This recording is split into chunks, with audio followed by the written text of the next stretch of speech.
Ustadz untuk memulai. Bismillahirrahmanirrahim. Assalamualaikum warahmatullahi wabarakatuh. Waalaikumsalam. Waalaikumsalam warahmatullahi wabarakatuh. Innal hamdalillah nahmaduhu wa nasta'inuhu wa nastaghfiruh wa na'udzu billahi min shururi anfusina wa min sayyiati a'malina. Man yahdihillahu fala mudilla lahu wa man yudlilhu fala hadiya lahu. Asyhadu an la ilaha illallah wahdahu la syarika lah wa asyhadu anna Muhammadan abduhu wa rasuluh. Allahumma salli wa sallim wa barik ala Muhammad wa ala alihi wa ashabihi ajma'in. Ittaqullaha haqqa tuqatih wa la tamutunna illa wa antum muslimun. Alhamdulillah Bapak Ibu semuanya, peserta kajian Muskab 12. Semoga Allah terus memberikan kasih sayangnya untuk kita semua, memberikan kesehatan, memudahkan urusan kita, terutama memudahkan urusan agar Allah memberikan kita kelancaran, rasa tenang, rasa nyaman dalam beribadah. Salawat dan salam semoga Allah terus limpah curahkan pada junjungan Nabi besar kita Muhammad sallallahu alaihi wa alihi wa ashabihi ajmain. Pada malam ini kita akan lanjutkan membaca surat Al-Qasas ayat ke-31 sampai 40. Tapi sebelumnya ada yang sama dengan apa yang dulu pernah kita baca pada episode yang pertama tentang Nabi Musa. Surat Toha, misalnya surat Toha itu surat yang ke-20 ayat 36 sampai 40 juga bercerita tentang masa Nabi awal, masa awal Nabi Musa alaihissalam. Kita tahu bahwa Nabi Musa itu lahir pada kondisi masyarakat Mesir atau wabil khusus kerajaan Firaun itu merasa terancam oleh keberadaan orang-orang Bani Israel. Karena orang Bani Israel secara populasi makin banyak. Dan ini memang terjadi, biasanya memang penduduk asli itu akan merasa terganggu dengan populasi yang semakin banyak bagi kaum imigran, pendatang. Ya kecuali masyarakat orang-orang Ansor Madinah pada masa itu yang merasa bangga, senang, bahagia kedatangan begitu banyak orang-orang muhajirin.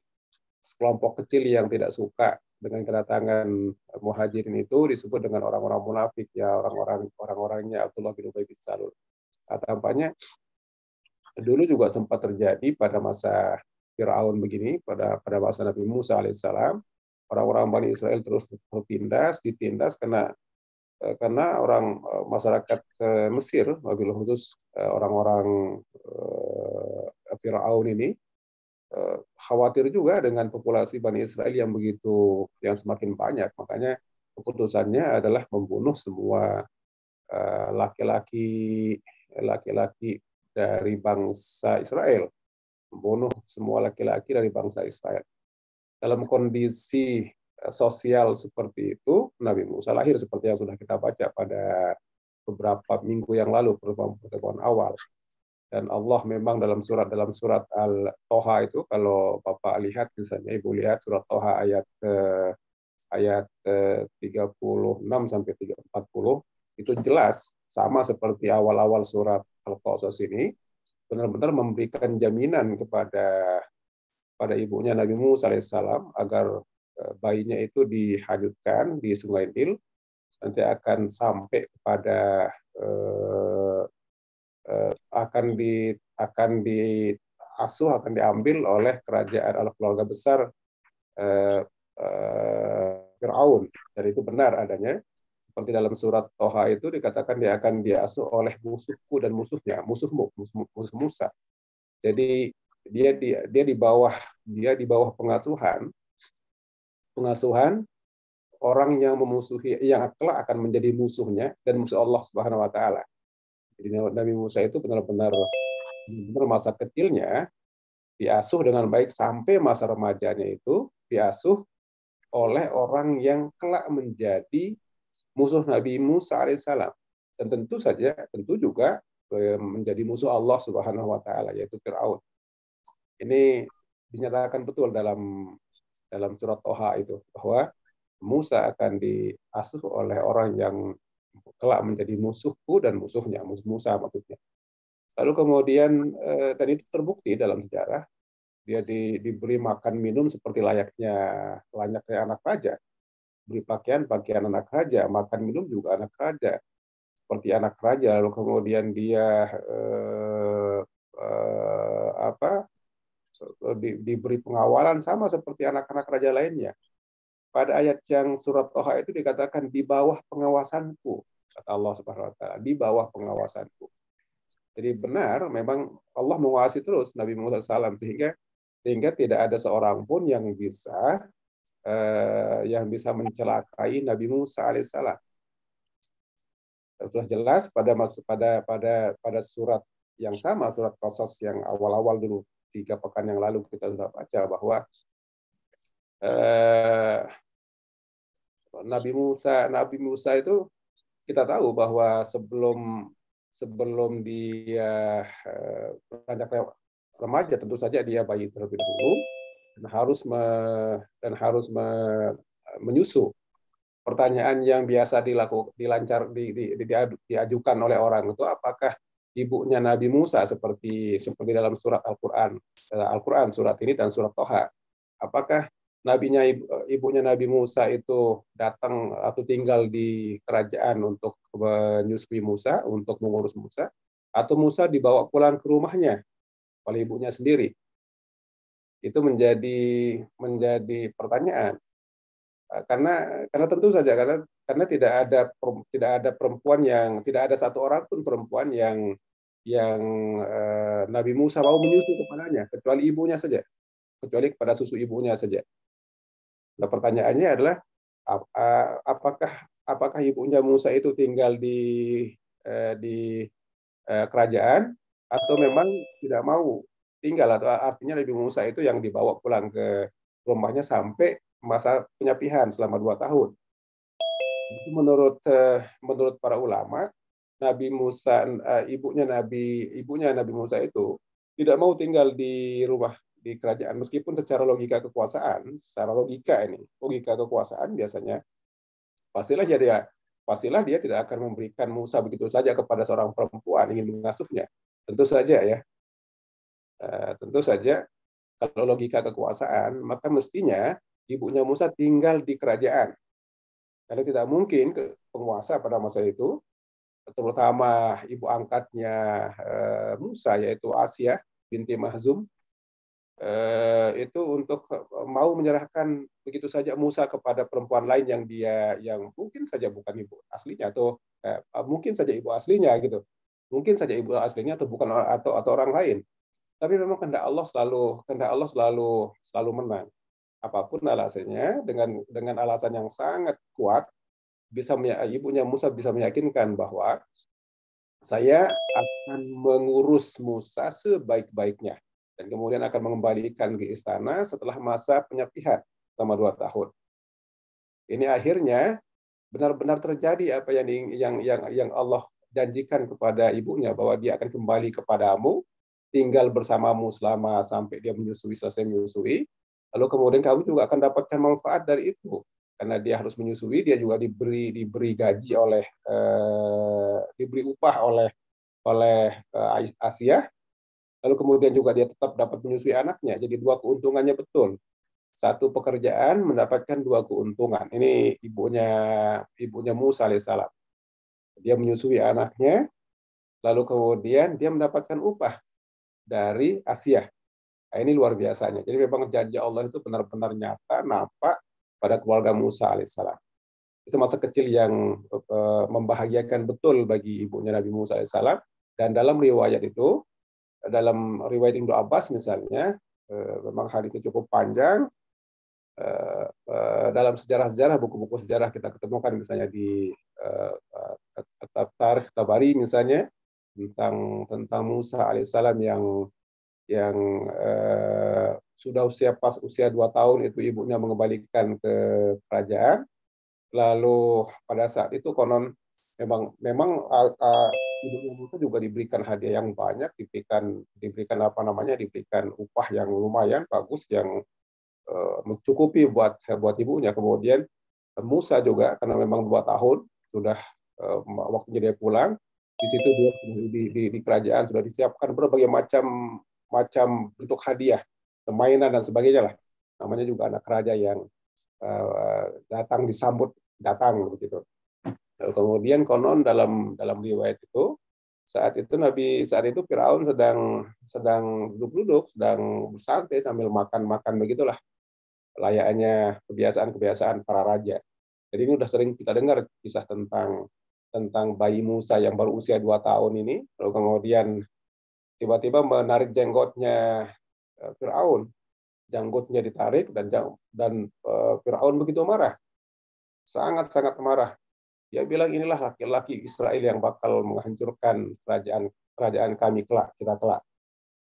Dia suruh para gojonya untuk mengeksekusi Musa alaihissalam. Tapi Asia, sekali lagi, beginilah cara kerja Allah Subhanahu Wa Taala.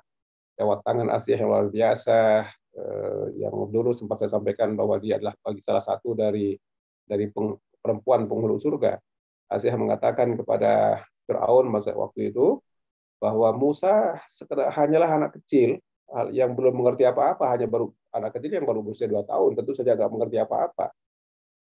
Dia tidak mengerti ini ABCD, dia nggak mengerti yang di hadapannya itu adalah raja besar, Firaun. Dia tidak mengerti, katanya dia mengerjakan apa saja yang dia anggap senang gitu, membahagiakan atau yang dia lakukan, tidak ada apapun, tidak berdasarkan akal pikiran dia kan begitu. Tapi murni karena memang dia seorang anak saja yang melakukan tindakan-tindakan yang menurut dia suka lakukan saja. Dia tidak di apa yang lakukannya itu tidak berdasarkan pikiran-pikiran yang matang. Nah, oleh karena itulah maka Asyah pada saat itu mengusulkan agar diuji, katanya Musa nih.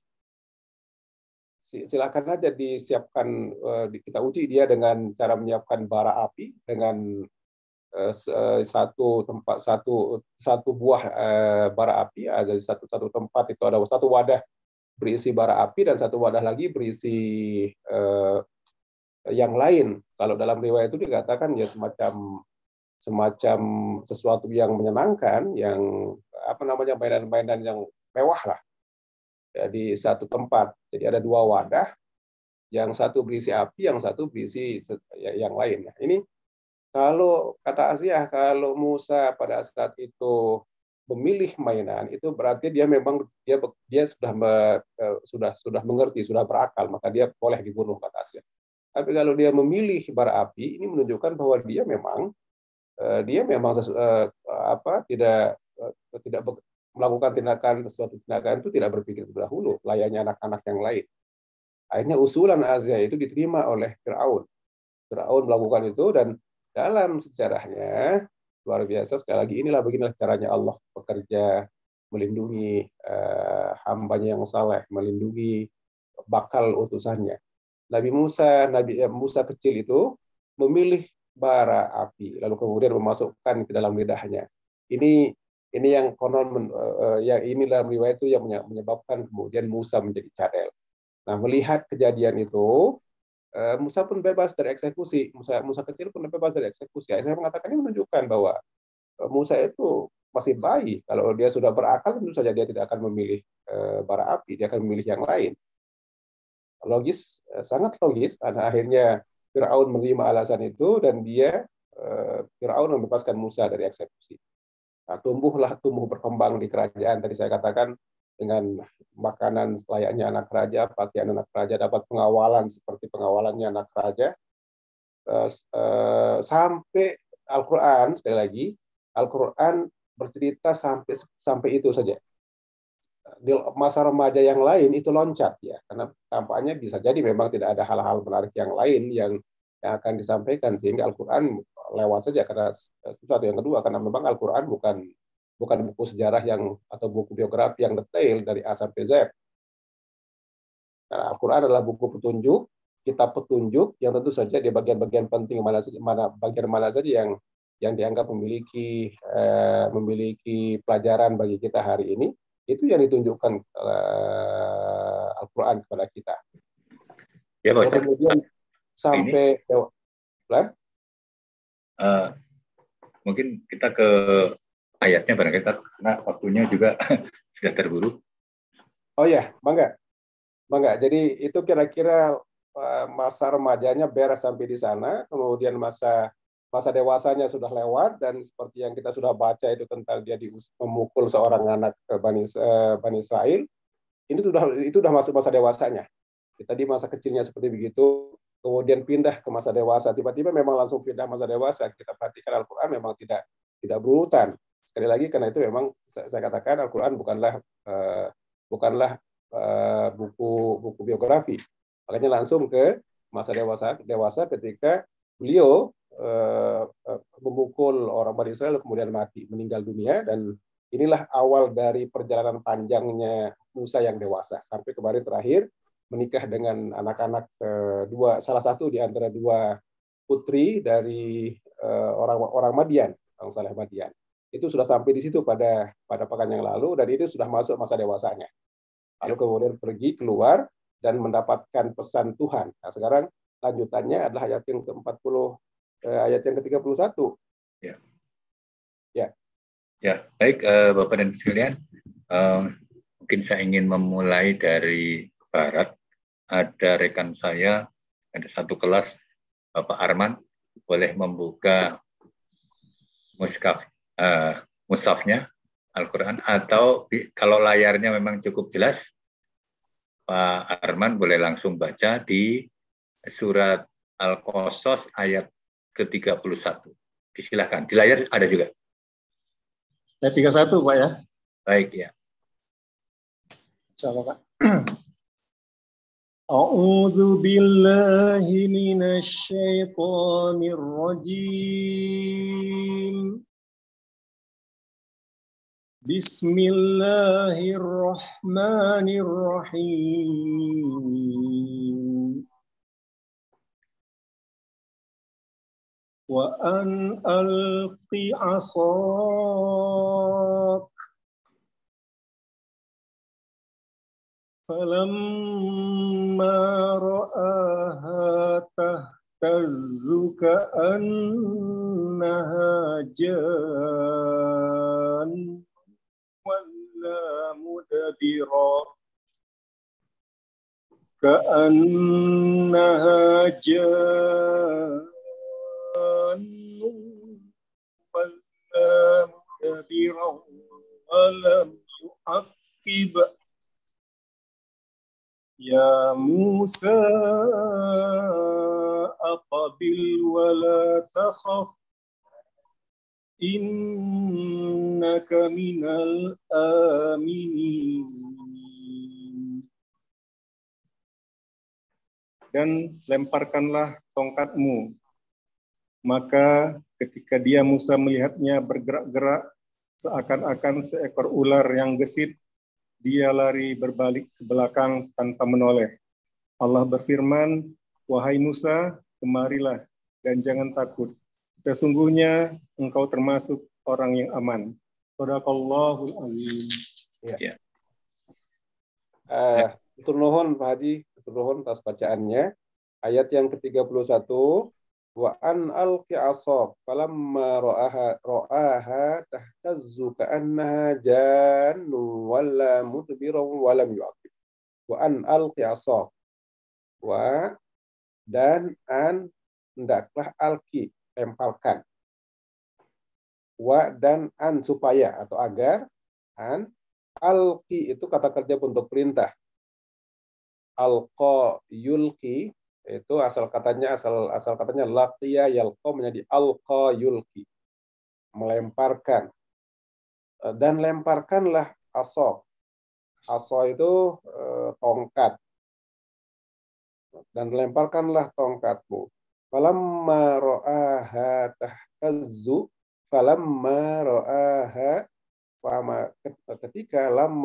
maka ketika ro'aha, Nabi Musa melihatnya, melihat tongkatnya itu tahtazzu, bergerak.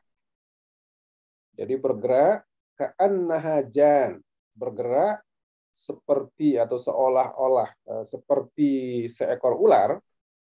Janun itu ular yang besar ya. Kalau di situ diterjemahkan ular yang gesit, tadi itu dibacanya. Tapi ini ular jan, seperti seperti seekor ular, tahtazu ka'annaha jan.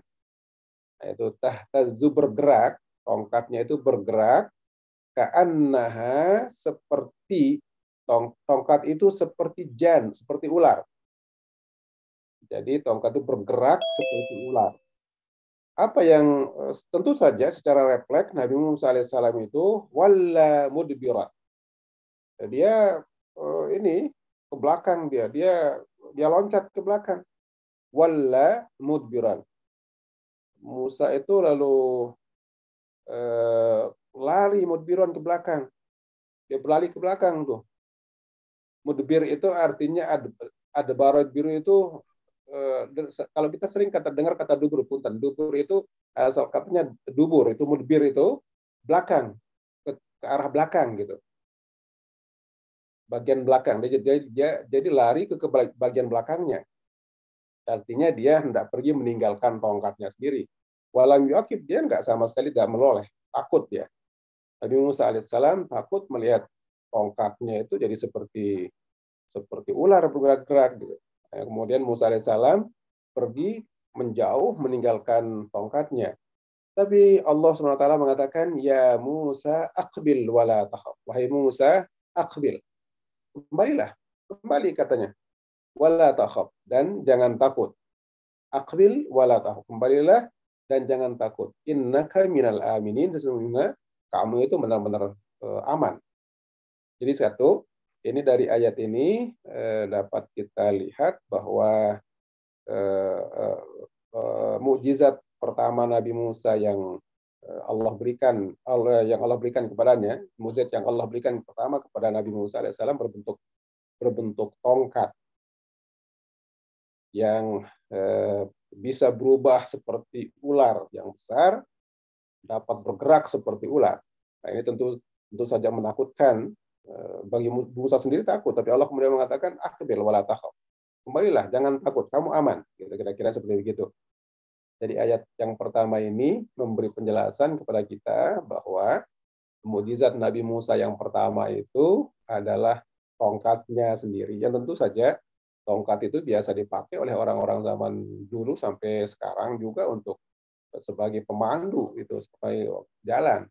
Apalagi zaman dulu ya, sehari ini juga orang-orang tua sudah sering kita lihat pakai tongkat. Zaman dulu jalan belum bagus dan sebagainya tentu membutuhkan tongkat, apalagi perjalanan pada malam hari yang penerangannya juga tidak sempurna, tidak bagus, sehingga membutuhkan tongkat.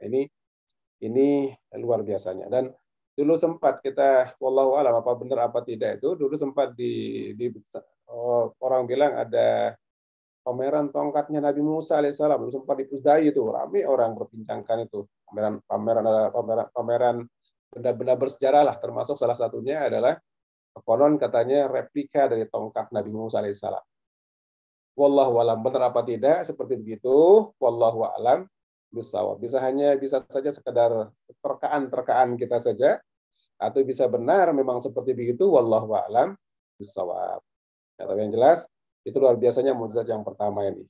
Mangga yang kedua, ayat yang berikutnya. Baik, ayat yang kedua. Berikutnya. Mohon Pak 32 ya. Ya. Pak Abi Darin, silakan. Baik, Pak. A'udzu billahi minasyaitonir rajim. Bismillahirrahmanirrahim. Usluk yadaka fi jaybika tahruj bayda'a min ghairi su'in waghmum ilaika janahaka minarrahmah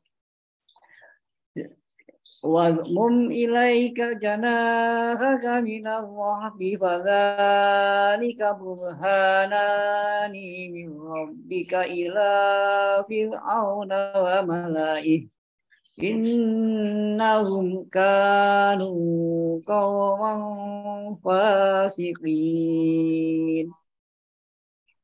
Masukkanlah tanganmu ke leher bajumu. Dia akan keluar putih bercahaya tanpa cacat. Dan dekatkanlah kedua tanganmu ke dadamu apabila ketakutan. Itulah dua mukjizat dari Tuhanmu yang akan engkau pertunjukkan kepada Fir'aun dan para pembesarnya. Sungguh mereka adalah orang-orang fasik. Shadaqallahul azim. Ya, hatur nuhun Pak Adi dari bacaan yang 22. Usluk yadaka fi jaybik. Usluk yadaka fi jaybik. Sebetulnya kata usluk itu kalau di sini terjemahkan masukkan. Kata masuk dalam bahasa Arab dakhala yadkhulu sudah sangat populer. Dakhala yadkhulu udkhul, masuklah. Tapi di sini menggunakan kata salaka yasluku usluk. Kalau kata usluk itu sering kita dengar di kelompok-kelompok tasawuf, misalnya kita sering dengar kata salik atau suluk. Nah, salik itu biasanya orang yang mencari Tuhan, namanya salik. Orang yang mencari berjalan pada jalan Allah untuk melakukan sebuah tirakat misalnya untuk mendekatkan diri kepada Allah, kita sebut sebagai salik. Jadi kalau kata salaka yasluku itu sebenarnya artinya menempuh. Kalau letter luck-nya kata salaka itu, salaka man, kalau dalam hadis Nabi itu mengatakan man salaka tariqan ilal ilmi, barang siapa yang menempuh jalan untuk menuntut ilmu. Dalam hadis Nabi itu kata salaka itu, man salaka tariqan ilal ilmi, barang siapa yang menempuh jalan untuk menuntut ilmu, sahalallahu lahu tariqan ilal jannah. Allah akan memudahkan baginya jalan menuju surga. Jadi salah satu jalan orang gampang masuk surga itu ya ilmu gitu. Nah, ini kata salaka pakainya. Kalau meskipun dalam terjemahan ayat ini disebut usluk itu diterjemahkan menjadi masukkanlah. Kalau letter salaka itu menempuh. Kalau tentu saja tidak pas kita katakan usluk, tiada ketempuhkanlah tanganmu di jaybika ke dalam leher bajumu. Nah, tentu saja tidak pas, sehingga dipakai kata masukkanlah tanganmu. Usluk yadaka, masukkanlah yadaka tanganmu fi jaybik, dalam leher baju, ke dalam leher bajumu. Kita jadi bingung sekarang memasukkan tangan ke leher baju itu gimana maksudnya? Apakah masukkan begini gitu jadi ke kerahnya begini, atau ya jangan-jangan masuknya begini ya? Kalau kata dalam bahasa Arab, kata jaib itu, kalau dalam bahasa Arab yang saya pahami, kata jaibun itu artinya saku, kantong itu namanya jaib. Jaib itu ya saku, atau saku yang biasa kalau orang baju Arab itu, baju Timur Tengah atau baju Arab lah, baju gamis itu jaibun itu yang saku di samping ini nih, samping itu yang ini biasanya suka ada sakunya begitu, itu namanya jaib namanya. Saku atau kantong itu jaib. Tapi ini diterjemahkan menjadi leher baju. Sangat leher baju itu kerahnya atau memang memasukkan tangan seperti begini ke sini. Wallahu a'lam bishawab. Itu ini jadi saya memahaminya masukkan ke dalam saku, ya masukkan aja ke sini gitu, sakunya begini. Karena kata jaib itu kita pahami di pesantren, jaib itu ya saku, kantong celana atau kantong baju, nah, itu namanya saku lah ya, itu namanya jaib. Fil jaib itu di dalam saku.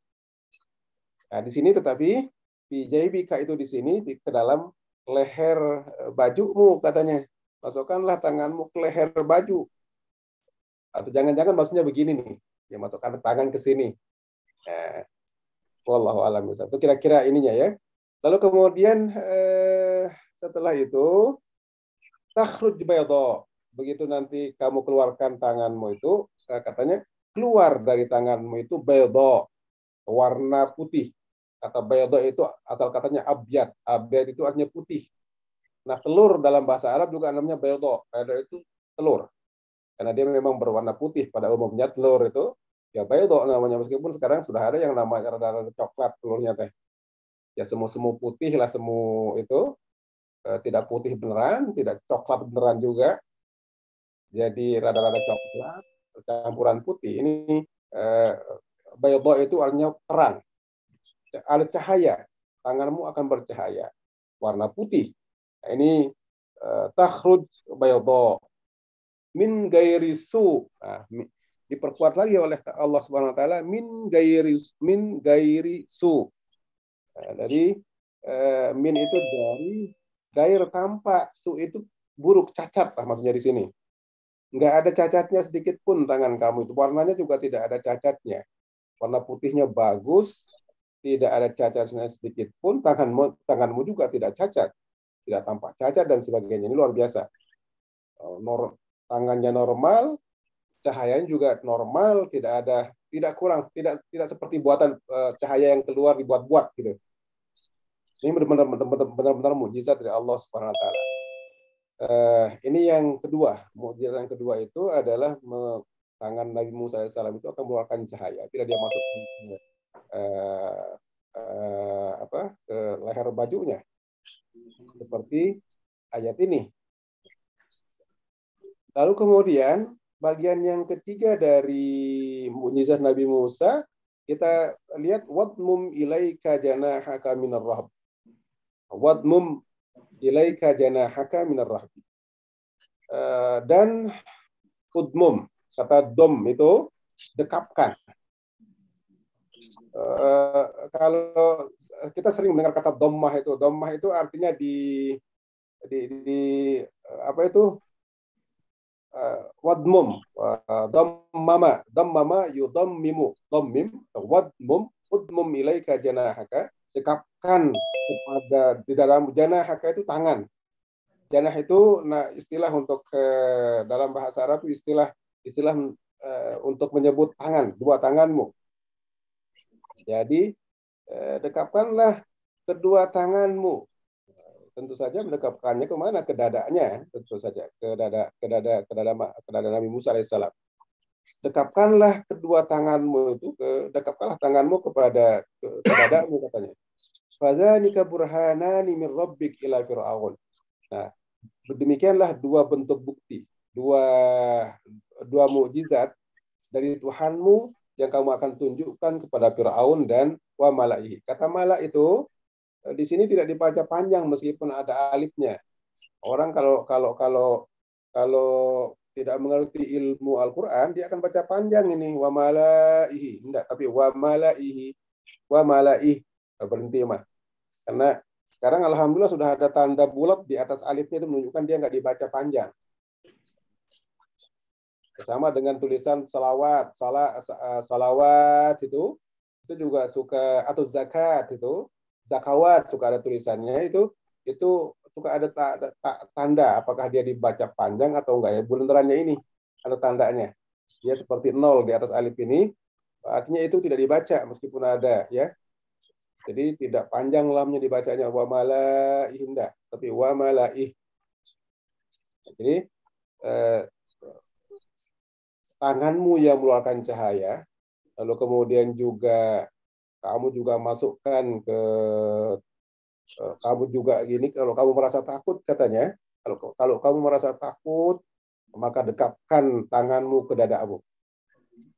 Nah, inilah mukjizat Nabi Musa yang Allah berikan kepadanya. Yang pertama ayat yang ke-31, sekarang kita lihat pada 32. Lalu kemudian ayat 32 ini ditutup dengan kalimat innahum kanu qauman fasikin. Sesungguhnya mereka itu Firaun dan bala tentaranya tentu saja, dan para tetua-tetuanya, tokoh-tokohnya, qauman fasikin, adalah kaum yang fasik, kelompok orang-orang yang fasikin, orang-orang yang fasik, orang-orang yang suka berbuat kerusakan, orang-orang yang melakukan pelanggaran-pelanggaran, namanya fasik namanya. Kata fasik ini seperti dulu sempat saya sampaikan juga, ada mukmin, ada kafir, ada fasik. Nah, jadi kalau orang mukmin tentu saja kita harus mengerti, orang fasik itu, orang mukmin bisa fasik. Bisa fasik jika dia melakukan pelanggaran-pelanggaran, kita sebut dengan mukmin fasik namanya, atau mukmin asi namanya, mukmin yang selalu berbuat maksiat. Jadi suka ada dulu para ulama memperdebatkan bagaimana kalau orang beriman itu melakukan dosa-dosa besar, apakah dia masih beriman atau enggak. Itu sempat jadi perdebatan dulu. Lalu kemudian sebagian mengatakan mereka masih tetap beriman, ini mayoritas sampai hari ini, mayoritas orang tetap beriman. Tapi dia disebut sebagai mukmin yang fasik, mukmin yang suka melakukan kefasikan. Sekelompok kecil mengatakan mereka nggak beriman, juga tidak kafir, nggak beriman juga nggak kafir namanya. Dia tidak beriman juga tidak kafir katanya. Jadi bingung juga itu. Ini kelompok zaman dulu lah, perdebatan dulu. Ya, mangga, ini ayat yang ke-32. Mungkin kita lanjutkan dulu, nanti setelah kita baca ayat ke-35 baru kita akan tanya jawab. Baik, selanjutnya ayat ke-33 saya menuju ke Solo. Di sana ada Pak Joko Siroso. Silakan Pak Joko, untuk ayat 33 bisa dibaca.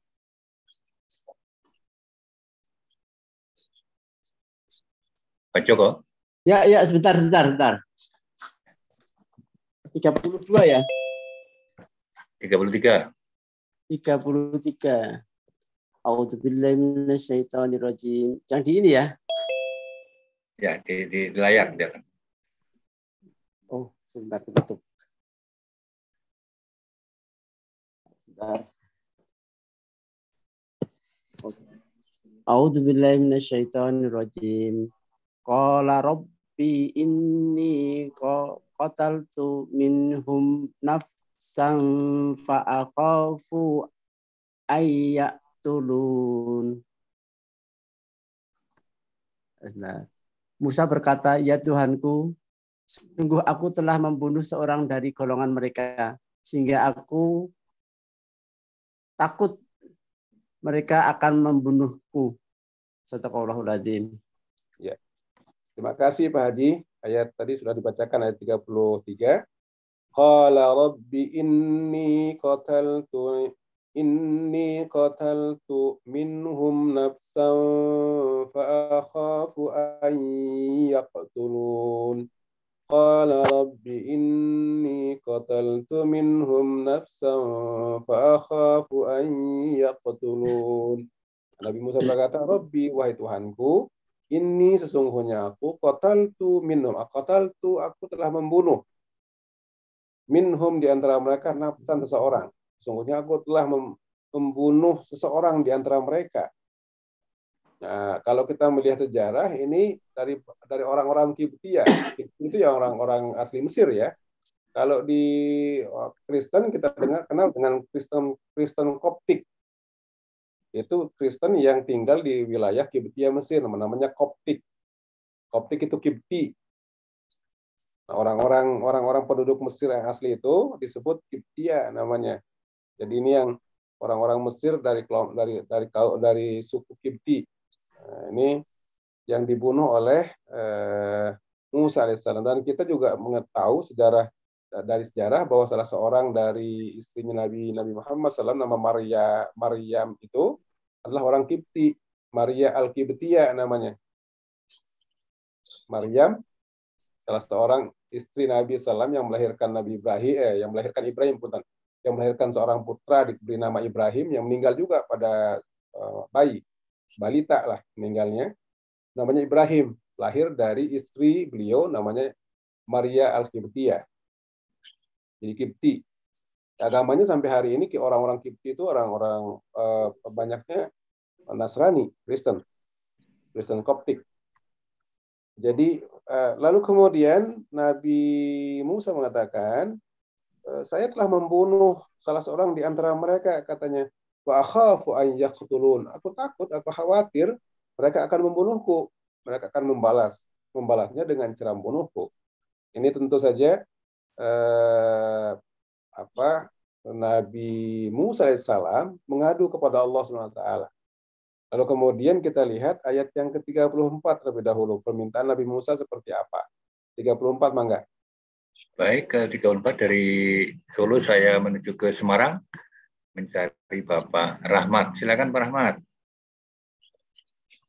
A'udzu billahi minasyaitonir rajim. Wa akhi Harun huwa afsahu minni lisanan fa arsilhu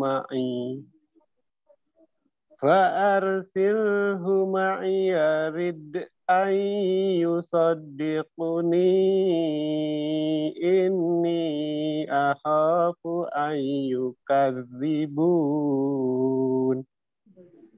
Dan saudaraku Harun, dia lebih fasih lidahnya daripada aku. Maka utuslah dia bersamaku sebagai pembantuku untuk membenarkan perkataanku. Sungguh, aku takut mereka akan mendustakanku. Shadaqallahul azim. Ya, terima kasih Pak Haji. Ini ayat yang ke-24, yang ke-34. Wa akhi Harun. Ini masih ucapannya Nabi Musa kepada Allah SWT. Wa akhi Harun huwa afsahu minni lisanan. Dan saudaraku, kata akhi itu saudara. Sehingga nanti para ulama berbeda pendapat. Apakah saudara dalam pengertian saudara kandung, atau saudara apa, atau keluarga, atau sepupu misalnya. Ada dua pendapat. Ada yang bilang saudaranya langsung, memang adiknya. Konon ibunya Nabi Musa itu punya 3 orang anak. Satu yang paling besar Miriam, lalu kemudian Musa, lalu kemudian Harun. Sehingga tadi seperti yang saya katakan, ibu Musa tidak mau tinggal di kerajaan Fir'aun untuk menyusui Musa karena khawatir ada adiknya Harun di situ yang masih bayi, masih kecil. Ya Harun, menurut sebagian riwayat. Ini itu yang menyebabkan ibunya Musa itu nggak mau juga meninggalkan rumahnya, tinggal di kerajaan.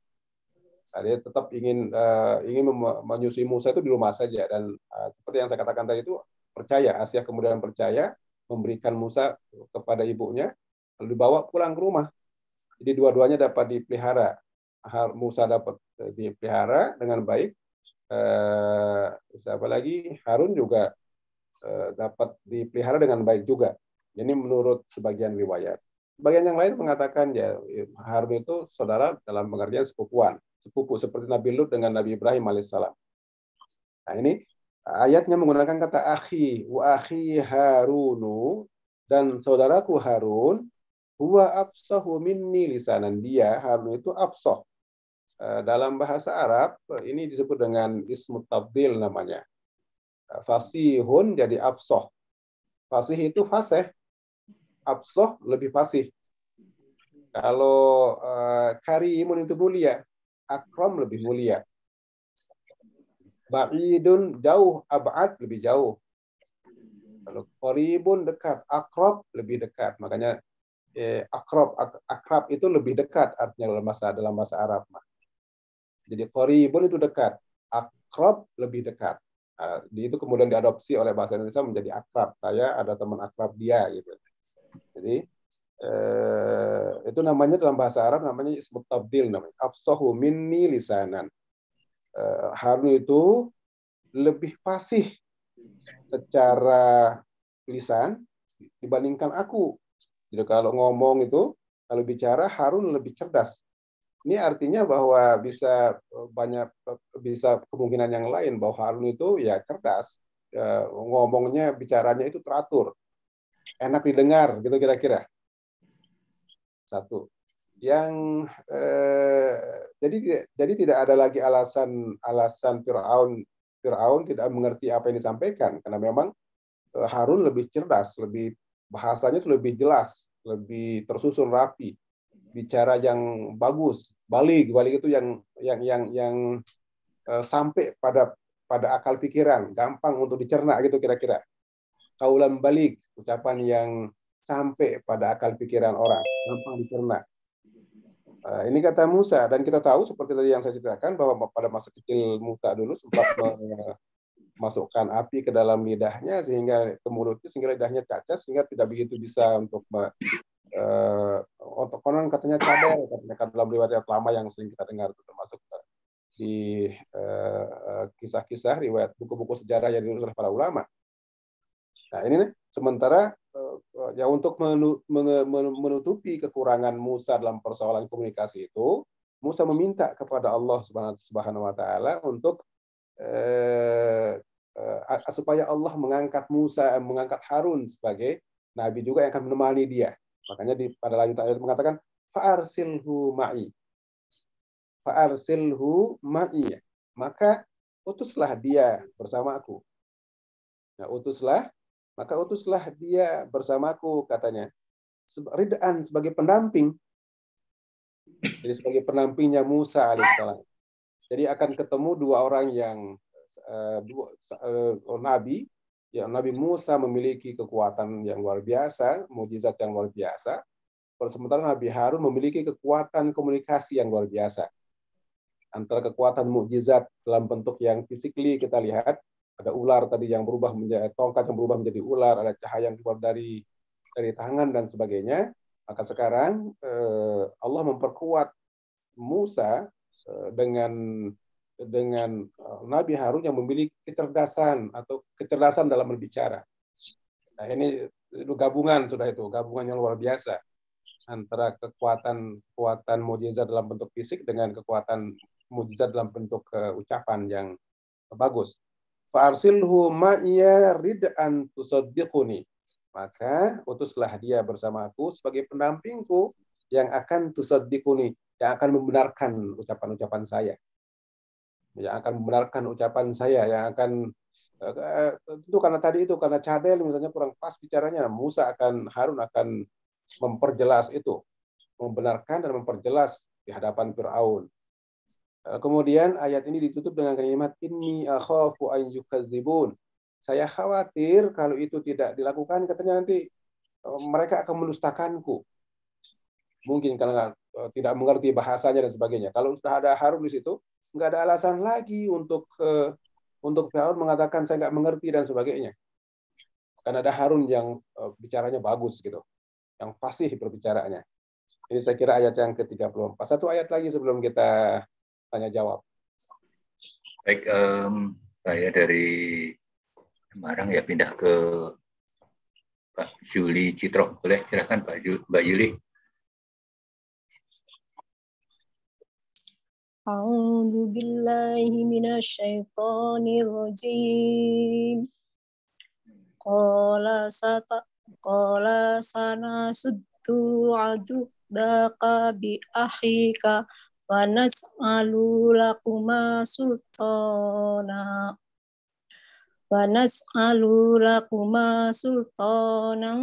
fala yasiluna ilaikuma bi ayatina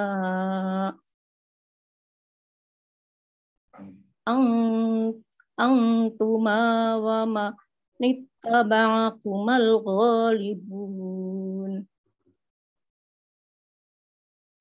Dia Allah berfirman, kami akan menguatkan engkau, membantumu dengan saudaramu, dan kami berikan kepadamu berdua kekuasaan yang besar, maka mereka tidak akan dapat mencapaimu. Berangkatlah kamu berdua dengan membawa mukjizat kami. Kamu berdua dan orang yang mengikuti kamu yang akan menang. Shadaqallahul adzim. Ya. Nuhun, Ibu. Nuhun pisan bacaan yang barusan yang ke-35. Qala, permintaan Nabi Musa alaihissalam tadi itu terima oleh Allah SWT. Dijawab oleh Allah. Qala sana suddu adudaka bi akhi. Kami akan memperkuat kamu, katanya. Kami akan memperkuat kamu dengan saudaramu. Kami akan menguatkan kamu dengan saudaramu. Kata syadda yasuddu itu tadi memperkuat. Di situ ada sa di depannya, dia jadi dua kata. Allah berfirman sana suddu, sa itu akan. Jadi ada dua kata sana suddu. Jadi ada sa itu ada dua kata akan itu, sa satu dengan saufa satu. Kalau kata saufa itu kita ketemu dalam surat Takasur, kalla saufa ta'lamun, tsumma kalla saufa ta'lamun. Kata saufa akan juga ada bedanya. Kalau sa itu kejadiannya sudah pasti akan, kita sudah bisa merencanakan gitu. Saya akan pergi ke sini besok, gitu. Artinya sudah memang pakai sa dia. Tapi kalau saufa itu waktunya belum pasti. Belum pasti kapan akan kita lakukan sebuah pekerjaan itu. Nah, ini namanya biasanya pakai saufa. Nah, kami akan memperkuat kamu bi akhika dengan saudaramu. Jadi benar kalau begitu, Nabi Musa pun diangkat oleh Allah SWT sebagai Harun pun diangkat oleh Allah sebagai nabi yang memperkuat Musa alaihissalam. Jadi menutupi kekurangan Musa, kelemahan Musa dalam komunikasi. Harun menjadi penguatnya, Harun yang menutupinya. Wa naj'alu lakuma sultanan fala yasiluna ilaikuma. Wa naj'alu lakuma, dan kami jadikan kamu itu atau memberikan kepada kamu berdua itu sultanan, kekuasaan. Jadi Allah memberikan kekuasaan yang besar kepada Musa dan Harun. Fala yasilun ilaikuma. Mereka tidak akan mampu datang kepadamu untuk mengalahkanmu. Kata yasilun, wasala yasilu itu artinya sampai artinya. Artinya fala yasiluna ilaikuma. Kata yasilun itu asal katanya wasala yasilu. Sering dengar kita kata-kata usul, asal usul. Itu kata wasala itu yasilun, wasala yasilu itu artinya sampai. Mereka Firaun tidak akan sampai kepada kamu berdua. Sampai untuk apa? Untuk menyakiti tentu saja. Jadi makanya di dalam terjemahan mereka tidak akan mampu untuk menyakitimu, mengalahkanmu. Karena Musa dan Harun telah diberikan kekuatan oleh Allah, diberi kekuasaan, sehingga mereka orang-orang Firaun itu tidak mampu datang kepada Nabi Musa dan Firaun untuk mengalahkan mereka berdua. Lalu kemudian biayatina, dengan ayat-ayat kami. Di situ ada, kalau dalam Al-Quran ada tanda baca itu titik 3 berdampingan. Kalau dalam Al-Quran yang saya pegang ini ada titik 2 berdampingan tuh. Setelah kata yasiluna ilaikuma biayatina, itu ada titiknya berdampingan tiga pada di atas huruf alif pada kata ilaikuma 1, kemudian biayatina. Nah juga di situ setelah kata ini ada titik 3 juga. Kalau dalam ilmu tajwid, orang hanya boleh berhenti pada salah satu di antara 2. Tidak boleh berhenti pada keduanya. Jadi kalau membacanya, wa naj'alu lakuma sultanan fala yasiluna ilaikuma biayatina. Ada salah satu tempat berhentinya. Atau kalau tidak, berhenti di ilaikuma saja. Fala yasiluna ilaikuma. Fala yasiluna ilaikuma. Berhenti di situ. Nanti pada kata biayatina tidak boleh berhenti dalam ilmu tajwid. Jadi fala yasiluna ilaikuma biayatina. Nah, berhenti di situ. Antuma wa manittaba'akumal ghalibun.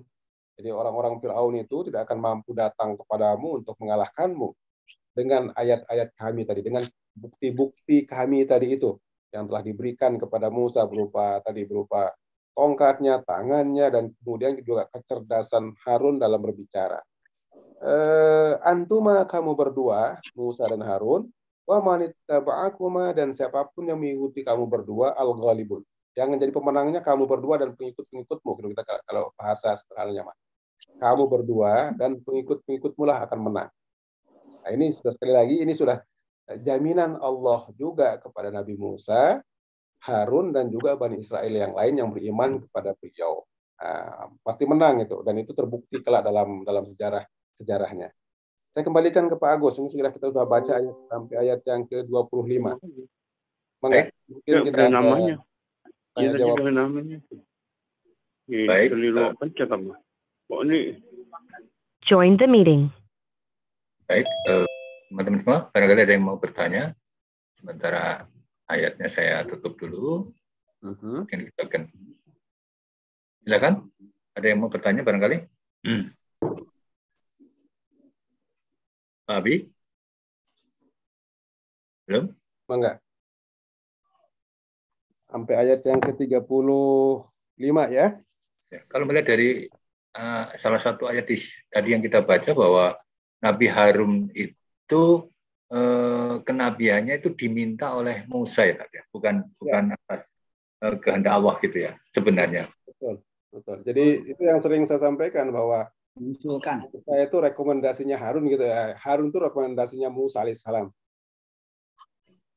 Jadi diminta oleh Nabi Musa bahwa Musa itu meminta kepada Allah agar ada pendampingnya seperti itu. Karena Musa sadar akan kelemahan beliau dalam persoalan berbicara, komunikasi.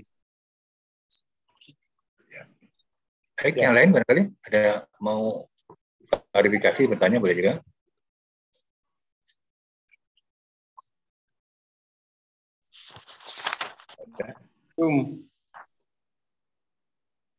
Assalamualaikum Ustaz. Waalaikumsalam warahmatullahi wabarakatuh. Mau nanya Ustaz. Mangga. Saya Arman Ustaz dari Pekanbaru Ustaz. Ya, aduh terima kasih. Nuhun. Izin bertanya. Nabi Musa dengan Nabi Harun itu berarti periode kenabiannya di waktu yang sama Ustaz ya? Betul. Kira-kira di nabi-nabi yang lainnya apakah ada seperti itu juga Ustaz, yang bersamaan dalam satu masa itu nabinya ada berdua atau malah ada bertiga mungkin Ustaz? Mohon penjelasan Ustaz. Ustaz. Ya. Nuhun Pak Haji Arman di Pekanbaru, nuhun bisa. Selain Nabi Musa dan Nabi Harun, Nabi Isa dan Yahya. Nabi Yahya dan Nabi Isa. Itu juga satu zaman. Nabi Yahya terlebih dahulu lahir, itu putranya Zakaria, lalu kemudian lahir Nabi Isa belakangan. Mereka satu zaman. Hanya Nabi Yahya itu meninggal, wafat karena dibunuh oleh Raja Herod Antipas itu. Kalau sekarang kalau kita pergi ke Yerusalem, di situ di kawasan Jericho itu, di Jericho atau bahasa Arabnya namanya Ariha. Di situ biasanya kita akan ditunjuki oleh orang-orang di situ. Ada satu bukit di situ yang disebut dengan bukit, memang ada pelangnya juga sih, ada iklan, bukan iklan, tapi ada pelang di situ, papan nama. Di situ ditulis Jabal At-Tajribah. Nah, jadi bukit percobaan. Di situ ditulis Jabal At-Tajribah, itu bukit percobaan. Ternyata konon disitulah tempatnya dulu Nabi Isa diuji oleh Allah Subhanahu Wa Taala. Ujiannya Allah mengutus iblis. Iblis datang kepada Isa menguji Isa alaihissalam di tempat itu. Selain itu di Jabal Tajribah juga dulu Nabi Yahya ditahan oleh Raja Herod Antipas, di penjara di situ, kemudian dibunuh di situ dan dikuburin di situ konon katanya. Dimakamkan di tempat itu. Di kawasan itu ada di kota tua namanya Jericho. Kalau kita pergi ke Yerusalem itu memang, atau Yerusalem, Palestina itu memang banyak sekali tempat-tempat bersejarah para nabi di situ. Ya, itu satu zaman tuh antara Nabi Yahya dengan Nabi Isa alaihissalam. Yahya terlebih dahulu dan meninggal juga lebih dulu. Yang selalu memang Nabi dalam sejarah Nabi Isa dan Nabi Yahya dan Isa itu saling menguatkan seperti Nabi Musa dengan Harun begini. Jadi sama-sama ya gitu, sama-sama seorang nabi. Lalu kemudian dalam pemahaman punten, ini pemahamannya orang Nasrani, orang Nasrani, Yohanes yang membaptis itu ya Nabi Yahya. Nabi Yahya itu dalam bahasa ya orang-orang Yunani, orang-orang Nasrani disebut Yohanes Pembaptis. Dalam tradisinya orang Nasrani. Nah, itu disebutnya seperti begitu. Ada juga yang Ibrahim dengan Lut, juga itu sezaman itu. Ibrahim dengan Lut juga sama ya. Ya, hatur nuhun Pak Haji. Ya.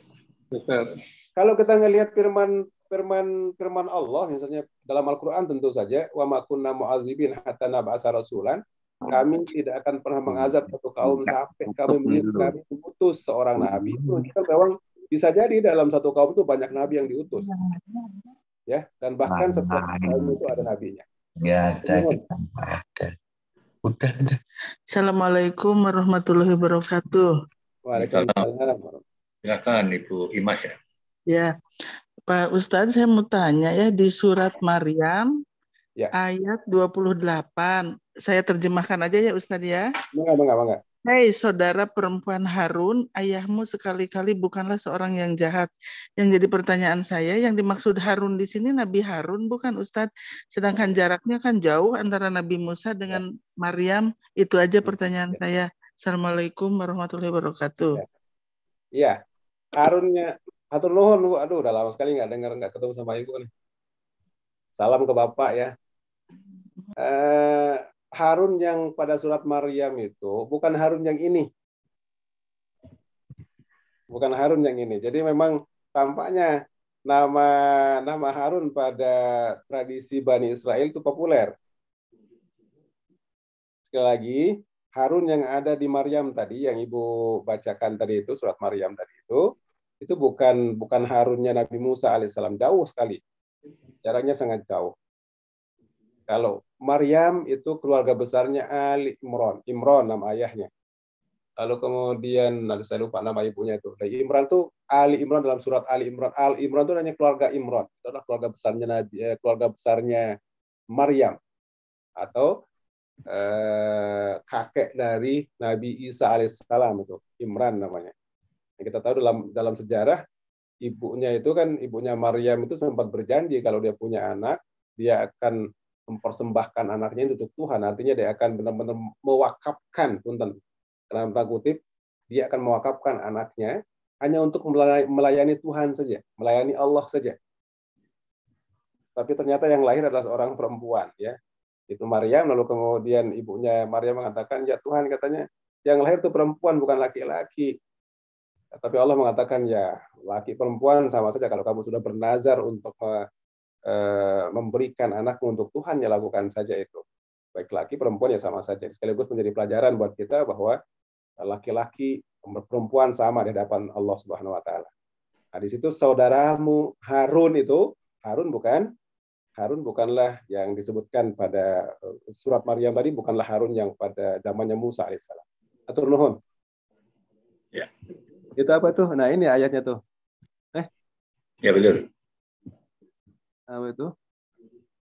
Ini ya, iya. Ya ukhta. Ya ukhta Harun. Wahai saudaranya Harun, gitu ya. Sesungguhnya ayahmu, itu perkataan orang Yahudi yang direkam ini. Karena Maryam itu kan karena Maryam itu melahirkan seorang bayi tanpa ayah. Lalu kemudian orang-orang Bani Israel berkata ini, ya ukhta Harun, ya ukhta Harun, wahai saudara perempuannya, saudara laki-lakinya, saudara perempuan. Ya ukhta Harun, wahai saudara perempuannya Harun, sesungguhnya katanya Abuka itu, bapakmu bukanlah seorang laki-laki yang buruk, seorang laki-laki yang berzina, katanya kamu bukan keturunan yang buruk. Maryam katanya kamu bukan keturunan orang-orang yang berperilaku buruk, kenapa kamu sekarang melahirkan tanpa anak, tanpa suami, gitu kira-kira seperti itu. Ya ini ayatnya nih. Jadi kata Harun di sana bukan Harunnya Nabi Musa alaihissalam. Atur nuhun. Baik. Silakan yang lain, masih ada? Mau bertanya lagi?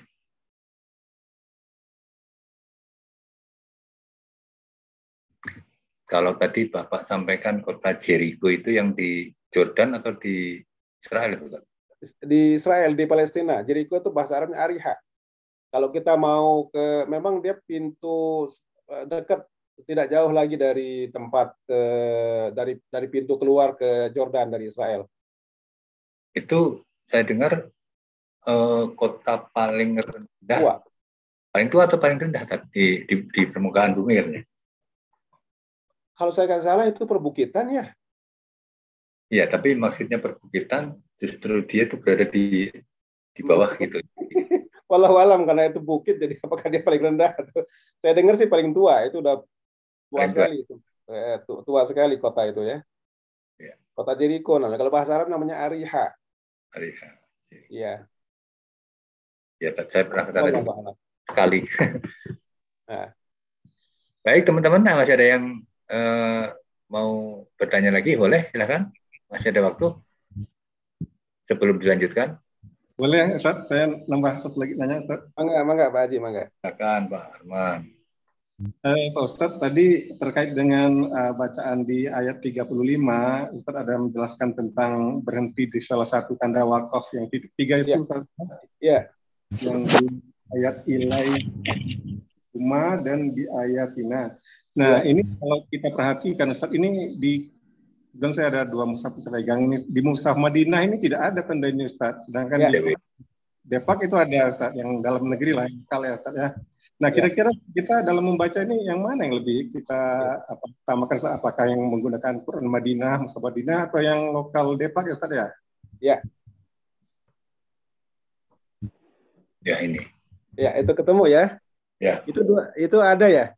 Ada titik 3. Depak Ya. Madinah kan? Iya. 4. Ya.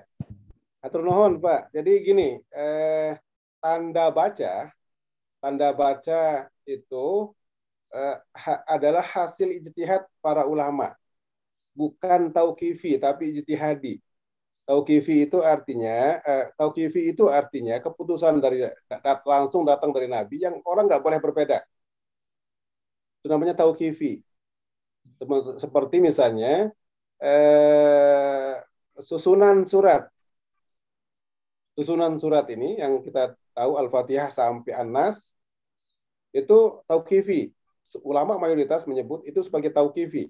Tauqifi itu artinya memang begitulah keputusan Nabi.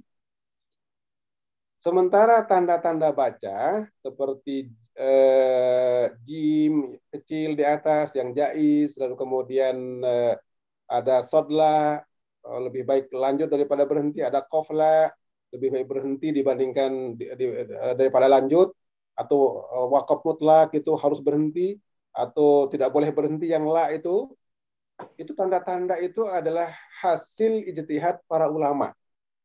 Termasuk juga di mana tempat menghentikan, menyimpannya. Itu juga bagian dari ijtihad para ulama.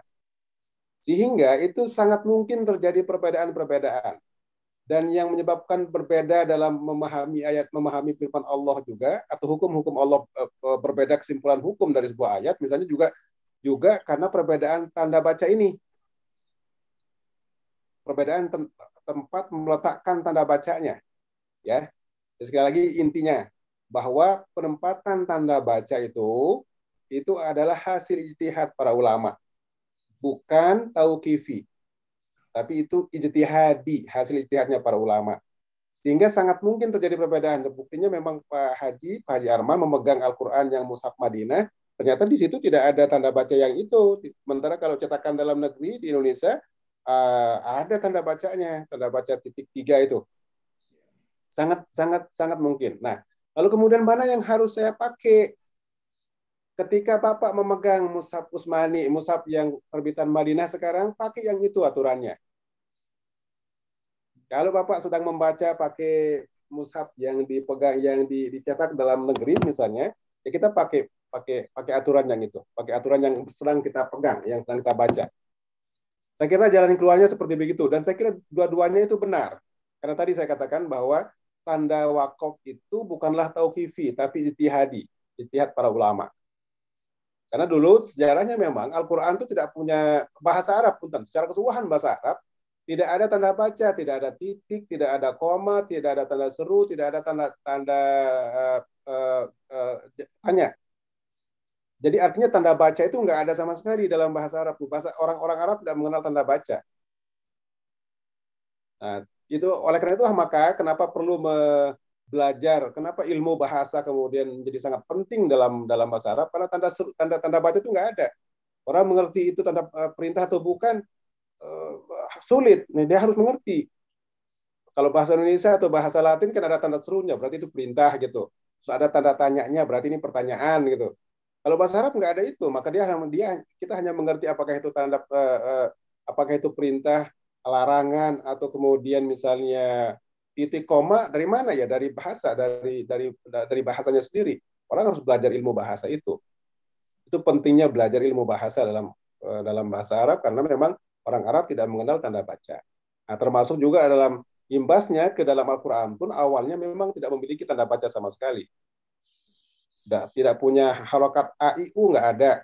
Bahkan tidak ada perbedaan antara ba, nun, ya, ta, nggak ada bedanya itu zaman-zaman dulu.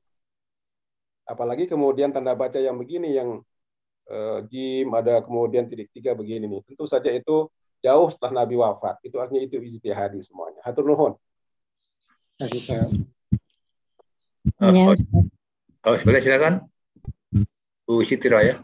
Ya, itu tadi Nabi Harun sama Nabi Musa satu zaman ya. Ya. Berarti dulu waktu lahir itu disembunyikan ya Ustaz? Ya.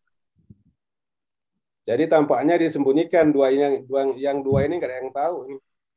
Keluarga Musa ya. Jadi kan satu, kalau kita melihat ayat yang tadi itu, ayat yang ke-34. 34 ini juga mengatakan wa akhi Harun, dan saudaraku Harun.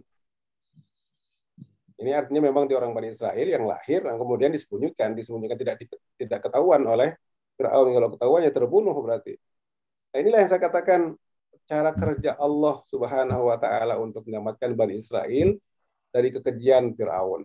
Tadi saya katakan pada masa-masa itu memang secara sosial kelihatannya memang orang Firaun, orang Kipti ini, orang Koptik ini, asli Mesir ini merasa terancam oleh banyaknya anak-anak Bani Israel. Jadi secara populasi terus meningkat semakin banyak gitu. Akhirnya mau nggak mau keputusan politiknya adalah membunuh semua laki-laki yang lahir dari perempuan-perempuan Bani Israel. Nah, dua orang ini selamat nih, Nabi Musa dengan Nabi Harun alaihissalam. Begitulah sekali lagi cara kerja Allah Subhanahu wa taala. Meskipun dalam Al-Qur'an tidak diceritakan bagaimana cara Allah menyelamatkan Nabi Harun. Yang diceritakan dalam Al-Qur'an itu bagaimana cara Allah menyelamatkan Musa alaihissalam. Tidak menceritakan bagaimana cara Allah menyelamatkan Nabi Harun alaihissalam. Atur nuhun. Jazakallah Ustaz. Amin, nuhun. Oh iya Pak Ustaz, saya juga pernah mendengar dan bertanya kepada Imam Besar Masjid Istiqlal, ya, Pak Nazarudin Umar gitu ya. Ketika beliau menyatakan bahwa Al-Quran itu memang sudah benar urutannya, surat-suratnya, dan sampai dengan dari mulai Al-Fatihah sampai An-Nas. Cuma ada suatu zaman katanya bahwa jumlah ayatnya itu bukan 6326 ya. 6236. 6236 ya. Nah, beliau katakan 6666 gitu ya. Terus beliau katakan bahwa itu bukan berarti berubah ayatnya atau isinya gitu, tetapi cara menuangkan ayat itu berbeda gitu. Jadi mungkin ada yang sekarang ini 3 ayat, dulu mungkin 2 ayat atau mungkin 1 ayat. Bisa juga dulu 6 ayat kemudian di pressing pada zaman sekarang ini menjadi 1 ayat, bisa juga seperti itu. Jadi urutannya sudah tetap seperti itu. Hanya ketika saya tanya, Pak, apakah ada legend atau apa namanya bekas gitu ya dari yang 6666 ayat begitu, beliau katakan beliau tidak menemukannya. Informasinya seperti itu. Gimana itu, Pak? Ketemu, Pak. Ya, artinya apakah kemungkinan ayat dengan ayat itu istilah apa namanya jihadiyah itu ya, Pak? Jadi bukan merupakan sesuatu yang mati begitu, dah. Demikian juga satu lagi mengenai jarak antara batas dari juz gitu, dah. Itu ijtihad manusia kan, Pak? Iya, betul. Kalau yang ayat itu gimana, Pak? Jumlah? Iya. Itu dari zaman dulu waktu kita belajar masih kecil tuh, waktu saya di SD waktu belajar ngaji di Ustaz-Ustaz, kemudian masuk SMP juga di pesantren, guru-guru selalu bilang 6.666. Ya. 6.606 sampai pengetahuan itu terus dipegang oleh orang-orang. Lalu kemudian tidak pernah mencoba menghitung langsung Al-Qur'an. Sehingga masih aja itu di sebagian kalangan angkatan-angkatan tua, terutama angkatan tua ya 40 tahun ke atas sekarang lah ya, itu tetap dalam pikirannya masih 6666 aja, karena memang zaman dulu belajarnya begitu gitu. Ya ini dan saya kira apa yang dikatakan Nasaruddin Umar itu kemudian dimintai mana buktinya, ada nggak kira-kira buktinya, misalnya pernah ada di mana misalnya yang 666 itu akan jawabannya akan sulit bilang ya tidak ada, memang di mana kita temukan coba yang 66666 gitu. Nah, memang kalau satu ayat satu ayat panjang yang kemudian bisa jadi diubah menjadi sekian ayat, dipecah-pecah menjadi sekian ayat, mungkin saja. Mungkin saja. Seperti taruhlah misalnya seperti surat Al-Baqarah yang bicara tentang hutang piutang, itu kan panjang sekali itu. Satu lembar ya. Satu ayat itu satu lembar itu. Satu halaman katanya. Satu lembar, satu halaman. Kan bisa dipecah-pecah. Tetapi terlalu jauh bedanya, Pak, antara 6236 dengan 666. Itu 400 ayat hilang kemana? Iya. Gimana caranya? Makanya saya ya entahlah, makanya saya lebih cenderung mengatakan 6666 itu teori sejarah saja agar orang gampang menghafal 66666 6666 gitu. Gampang menghafalnya. Atau seperti kita ditanya, berapa tahun Nabi itu berapa tahun Al-Qur'an turun? 23 tahun gitu. Padahal kan tidak 23 tahun, Pak. Ya 22 bulan sekian bulan 22 tahun sekian bulan gitu. Susah ngapal pecahan-pecahannya, sudah aja 23 tahun gitu.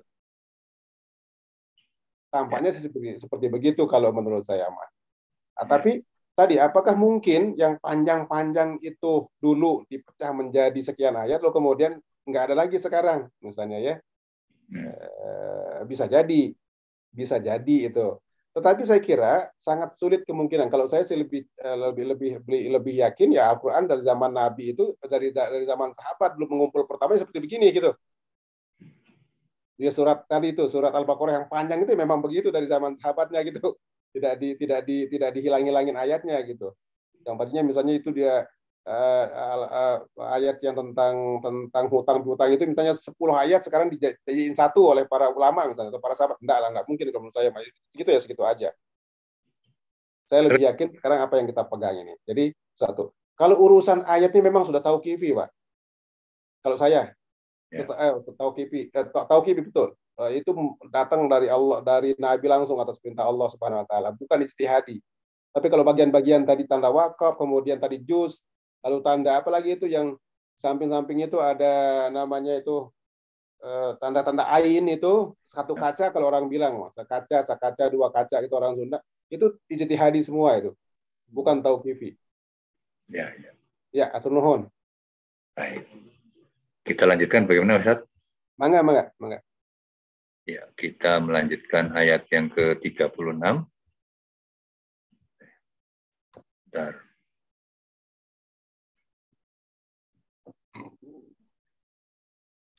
Ya, silakan Ibu Eti Retno, boleh silakan untuk tilawah. Lanjutkan.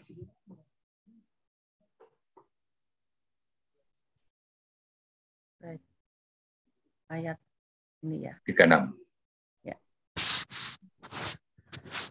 A'udzu billahi minasyaitonir rajim. Falamma ja'ahum Musa biayatina bayyinat Falamma ja'ahum Musa biayatina bayyinatin qalu ma hadza illa sihrun muftara wa ma sami'na bihadza fi abainal awwalin. Maka ketika Musa datang kepada mereka dengan membawa mukjizat kami yang nyata, mereka berkata, ini hanyalah sihir yang dibuat-buat. Dan kami tidak pernah mendengar yang seperti ini pada nenek moyang kami dahulu. Sadaqallahul azim. Nuhun, Bu Haji Nuhun bisa. Tadi ayat yang 36. Falamma ja'ahum Musa biayatina bayyinat. Jadi ini ketika setelah Musa dan Harun datang kepada Fir'aun membawa bukti-bukti yang nyata itu. Ayatina itu bukti-bukti bayyinat itu nyata artinya. Bayinat, bukti-bukti yang nyata itu mujizat-mujizatnya tadi yang sudah kita katakan sebelumnya. orang-orang Firaun mengatakan ma hadza illa sihrun mubin. Ini hanya sihir yang dibuat-buat. Ini hanya sihir yang dibuat-buat. Jadi kata sihir itu dalam bahasa Arab, saharah itu artinya ada kekuatan yang sihir itu, kekuatan yang tersembunyi, yang halus. Kekuatan yang halus. Nah, oleh karena itulah sering kita bilang begini, Soekarno itu pidatonya menyihir para pendengar. Dia menyihir. Kita sering bilang permainannya menyihir kita. Ucapannya menyihir kita.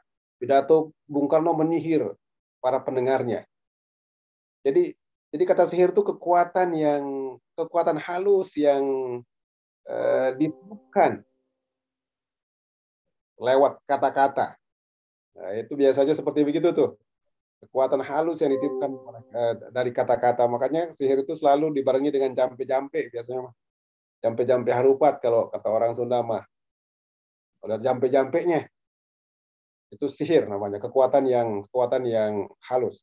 Nah, dalam teori hukum Islam, kita nggak bisa menolak bahwa sihir itu memang ada. Berbeda cara berpikir dengan orang-orang Eropa yang tidak mengenal adanya kekuatan di balik sesuatu yang nyata. Kalau orang Islam harus percaya sihir itu ada, karena memang Al-Quran mengatakan sihir itu ada. Betapapun dia bisa atau tidak bisa dibuktikan, itu tetap ada gitu. Karena Al-Quran sudah jelas mengatakan sihir itu ada. Bagaimana cara kerjanya? Biasanya kalau sihir itu tadi lewat jampe-jampe, itu biasa melibatkan makhluk-makhluk halus. Sesuai dengan namanya, sihir itu kekuatan yang sangat halus. Jadi memang tetap kita percaya sihir itu ada meskipun tidak bisa dilogikakan, tidak bisa dibuktikan, tidak bisa diverifikasi, nggak bisa diurai. Nah, karena tadi itu karena tidak bisa diverifikasi, nggak bisa dibuktikan, tidak bisa diurai itu, orang modern misalnya mengatakan nggak ada sihir itu. Nggak, Al-Quran bilang ada, ya kita bilang ada.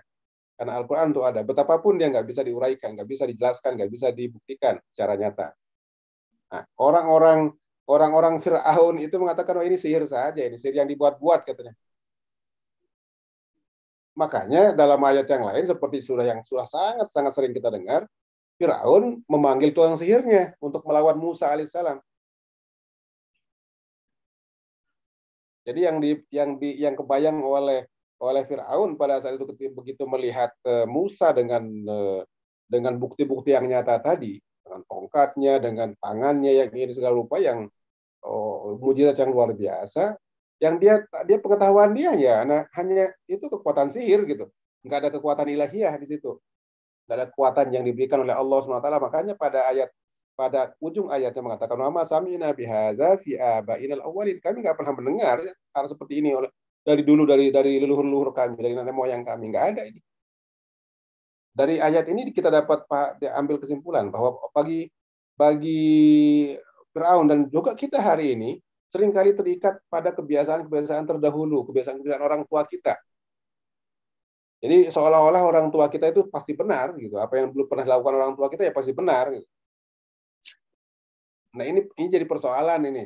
Sehingga banyak sekali dari budaya-budaya, kebiasaan-kebiasaan terdahulu orang-orang tua kita itu, padahal itu bukan lagi anggap. Kalau menurut saya sudah menyimpang, sudah nggak benar, saya tidak sesuai aja. Tapi tetap terus dibudayakan sampai hari ini, terus orang takut untuk tidak melakukannya. Karena itu dianggap melanggar. Nah, kebiasaan seperti itu memang bukan di Indonesia saja, bahkan di seluruh dunia. Ini Fir'aun dari zaman berapa abad yang lalu, jelas mengatakan, nggak pernah, yang begini-gini ini nggak pernah kita ketemukan dalam tradisi orang tua kami dulu. Nggak ada itu, yang nggak pernah ada namanya Tuhan satu yang membawa seperti begini, seperti yang sekarang disampaikan oleh Musa, nggak ada itu. Ini tradisi orang tua kami nggak mengenal ini, maka kami juga nggak percaya gitu. Jadi yang dipercaya oleh Fir'aun itu ya tradisi orang tuanya saja. Apa yang diwariskan oleh orang leluhurnya, ya itulah yang benar gitu. Nah, saya kira ini yang hari ini juga banyak, sampai hari ini kita lihat tradisi-tradisi kita yang diwariskan oleh leluhur kita, orang-orang tua kita dulu itu, terus dipelihara meskipun itu bertentangan, karena dianggap takut dia untuk melawannya tuh. Nah, Fir'aun mengatakan, mukjizatmu ini tidak lain hanyalah sihir yang dibuat-buat. Yang kedua, kami nggak pernah ada tentang cerita tentang ada Tuhan, ada satu yang begini dari leluhur kami nggak ada itu. Itu kata Fir'aun kepada Musa alaihissalam. Ini ayat yang ke-34. Jadi sekali lagi bagi umat Islam sihir itu tetap ada, betapapun dia nggak bisa diverifikasi, dilogikakan dan sebagainya. Lalu kemudian orang pun bertanya, lalu bagaimana? Karena sihir itu membahayakan, boleh nggak dipelajari? Para ulama itu mayoritas mengatakan tidak boleh dipelajari. Nggak boleh dipelajari, apalagi dipraktikkan. Hanya kemudian pertanyaannya bagaimana kalau orang mempelajarinya hanya untuk menolong orang lain atau mencegah dirinya sendiri dan mencegah orang lain. Tidak dipakai untuk membahayakan orang lain, tapi untuk mencegah dirinya kena sihir dan mencegah orang lain kena sihir atau mengobati orang yang kena sihir. Para ulama itu kalau itu mengatakan boleh mempelajari itu. Mayoritasnya mengatakan boleh mempelajari untuk mengobati orang lain atau mencegah diri dari sihir. Itu boleh, tapi tidak boleh dipelajari untuk mencelakai orang lain. Ini dalam konteks fikih ya, tentang persoalan sihir. Ya, atur nuhun. Ya, silakan sekarang ayat 37 Bu Siti Rahayat boleh untuk tilawah. Bu Siti, silakan. Surat keberapa sih? 37. Surat 28. 28, maaf. Surat 28 ayat 37. Ini kalau di layar bisa kelihatan. Al-Qasas. Ya. A'udzu billahi minasy syaithanir rajim.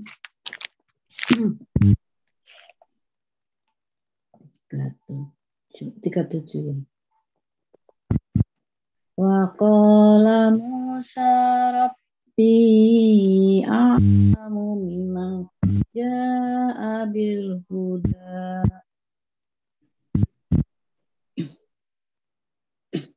Wa qala Musa rabbi a'lamu mimman ja'a bil huda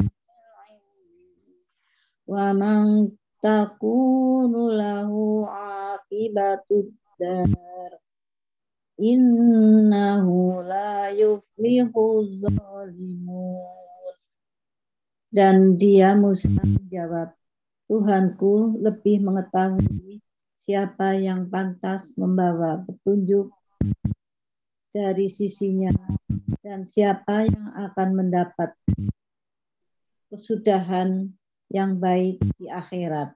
Sesungguhnya orang-orang yang zalim tidak akan mendapat kemenangan.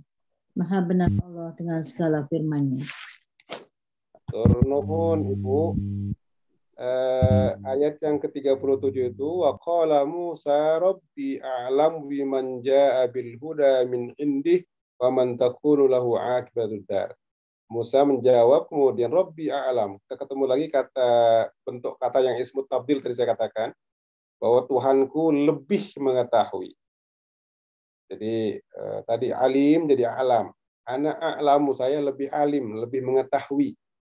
Kalau alim mengetahui, a'lam lebih mengetahui. Tuhanku lebih mengetahui terhadap orang yang datang membawa petunjuk dari sisinya. Allah saja yang tahu, Allah saja yang berhak memberi petunjuk, memberi firman-Nya, wahyunya kepada siapapun, kemudian dia utus menjadi orang yang membawa petunjuknya. Aman takunu lahu aqibatud dar, Allah juga lebih tahu siapa yang akan mendapatkan balasan yang baik kelak. Jadi tentu saja tidak ada urusannya, artinya gini, tidak ada urusannya dengan nenek moyang kamu yang dulu, leluhur-leluhurmu yang dulu, yang macam-macam begitu. Ya Allah yang tahu. Yang gitu. Jadi ini bantahan Nabi Musa terhadap apa yang dikatakan oleh Fir'aun yang mengatakan wa sami'na bihadza fi aba'inal awwalin. Dari leluhur kami nggak pernah dengar itu. Musa mengatakan Tuhanku lebih tahu siapa yang berhak, siapa yang datang membawa petunjuk, dan siapa yang akan mendapatkan balasan yang baik. Yang ini mah nggak ada urusannya dengan luhurmu yang dulu yang kamu katakan tadi gitu. Nah, lalu ayat tutup ayatnya, ujung ayatnya mengatakan innahu la yuflihuz zalimun, innahu la yuflihuz zalimun. Sesungguhnya orang-orang zalim itu tentu saja tidak akan mendapatkan keberuntungan. Kita lanjut dulu karena waktunya sudah sangat mepet, sampai kita baca dulu 3 ayat berikutnya. Baik, 3 ayat berikutnya. Bu Anis, enggak? Silakan. Boleh, Pak. 38 semua, Pak. 38 aja apa sama? 38 dulu ya. Ya.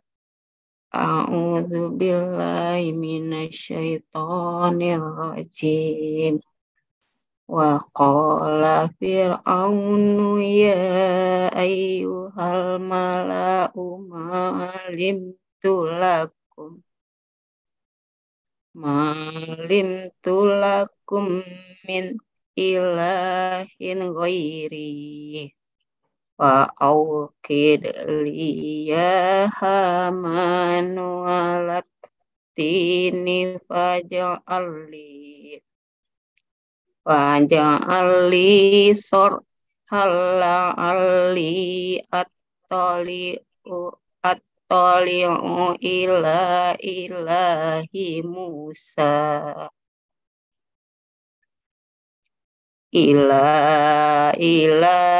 Musa wa inni la azunnuhu minal kadzibin. Dan Fir'aun berkata, wahai para pembesar kaumku, aku tidak mengetahui ada Tuhan bagimu selain aku. Maka bakarlah tanah liat untukku, wahai Haman, untuk membuat batu bata.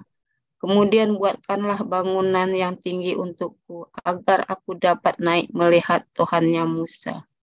Dan aku yakin bahwa dia termasuk pendusta.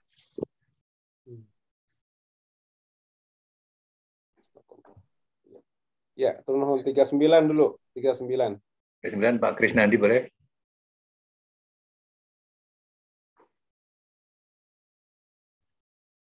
Pak Kris? Ya. 39 sama 40 sekali. Ya. A'udzu billahi minasyaitonir rajim. Wastaqbala huwa wa junuduhu fil ardi bighairil haqq wa jannu annahum ilaina la yurja'un. Dan dia Firaun dan bala tentaranya berlaku sombong di bumi tanpa alasan yang benar, dan mereka mengira bahwa mereka tidak akan dikembalikan kepada kami. Satu lagi Pak Kris. Fa'aznahu wa junudahu fanabadnahum fil yam fanzur kaifa kana akibatuz zalimin. Maka kami siksa dia Fir'aun dan bala tentaranya, lalu kami lemparkan mereka ke dalam laut. Maka perhatikanlah bagaimana kesudahan orang yang zalim. Iya. Nuhun Pak Haji. Nuhun itu ayat yang ke-39 dan 40. Wastakbara huwa wa junuduhu fil ardi bighairil haqq wa dhannu annahum ilaina la yurja'un. Kemudian fa'akhadnahu wa junudahu fanabadnahum fil yam fanzur kaifa kana aqibatul zalimin. Itu 39 dan 40. Kalau 38 tadi itu jelas sekali memperlihatkan kepada kita kesombongan Fir'aun. Dia mengatakan bahwa tidak ada Tuhan selain aku, dan aku nggak pernah mengajarkan kalian. Aku tidak pernah tahu katanya ada Tuhan selain aku. Aku nggak pernah ada, ma'alim tulakum, saya nggak pernah tahu. Kalian itu tidak memiliki Tuhan selain aku, itu saya nggak pernah tahu katanya.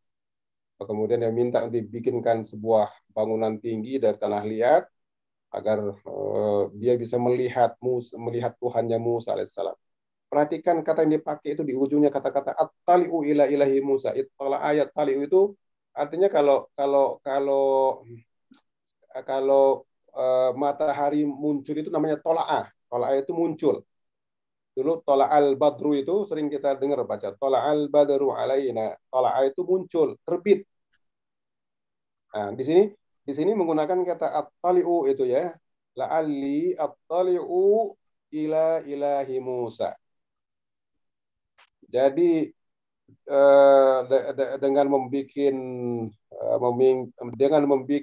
bangunan yang tinggi, dia akan naik, dia akan lihat secara jelas seperti matahari terbit gitu, seperti bulan itu terbit kepada Tuhannya Musa. Jadi itu keinginan dari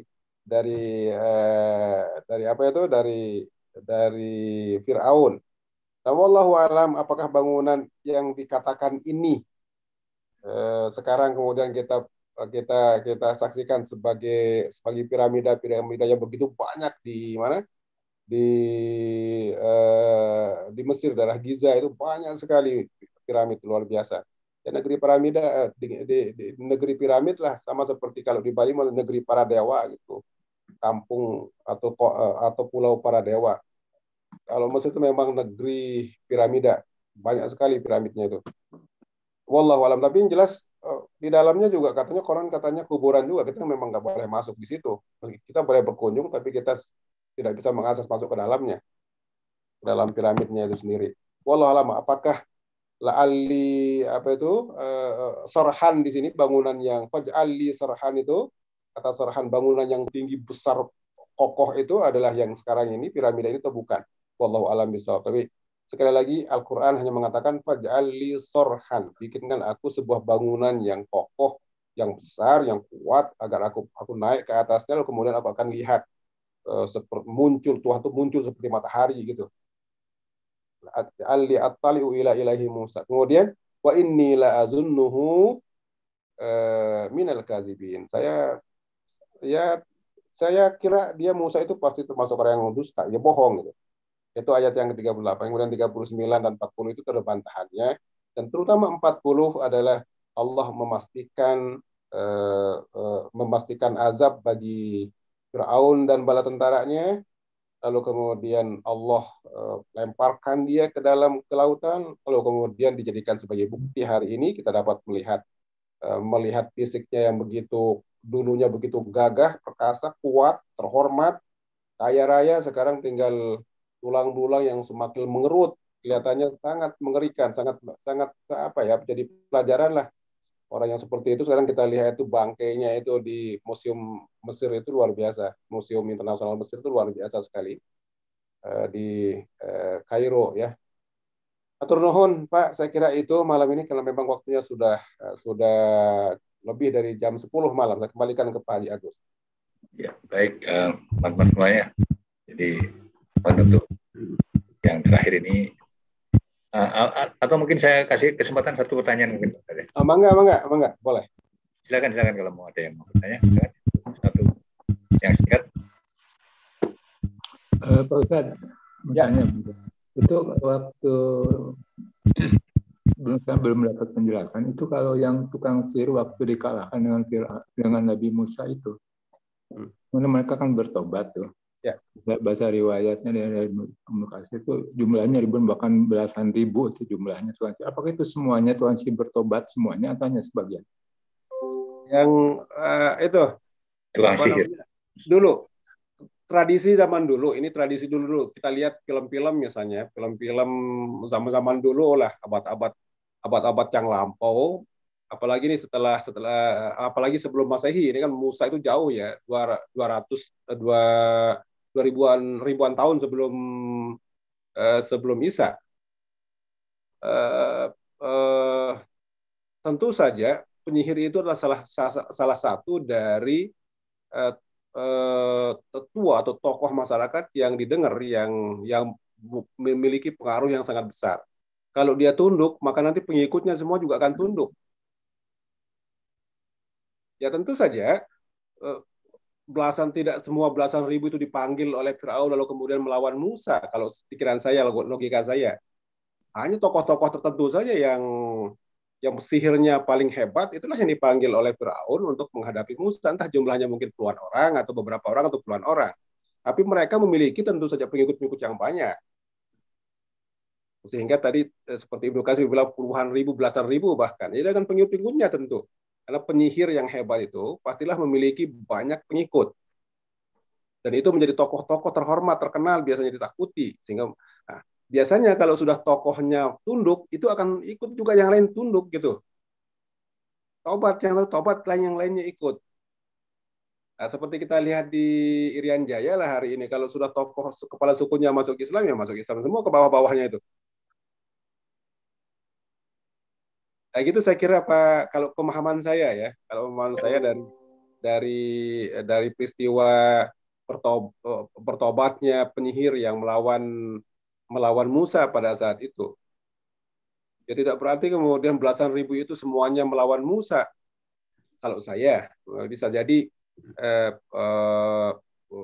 tadi pemahaman saya itu beberapa puluh orang saja atau beberapa orang saja yang mereka ini memang memiliki pengikut yang banyak. Ya, atur nuhun. Ya, baik, Ustaz. Karena waktu juga yang sudah cukup lewat dari jam 10, ada jam 22 lewat 9, maka mohon kesediaannya Pak Ustaz untuk menutup saja dengan doa, karena kesimpulan saya kira sudah paham ya. Kita silakan Pak Ustaz.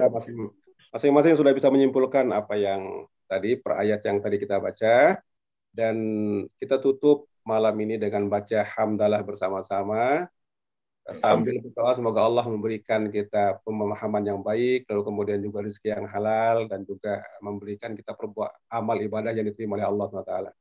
Alhamdulillahirabbil alamin, subhanakallahumma bihamdika asyhadu an la ilaha illa anta astaghfiruka wa atubu ilaik. Allahumma inna nas'aluka ilman nafi'a wa rizqan thayyiba wa amalan mutaqabbala. Ya Allah, kami mohon kepadamu ilmu yang bermanfaat, rezeki yang baik, dan juga amal ibadah yang Engkau terima. Nuhun. Assalamualaikum warahmatullahi wabarakatuh. Waalaikumsalam warahmatullahi wabarakatuh. Nuhun kata Dayana. Nuhun.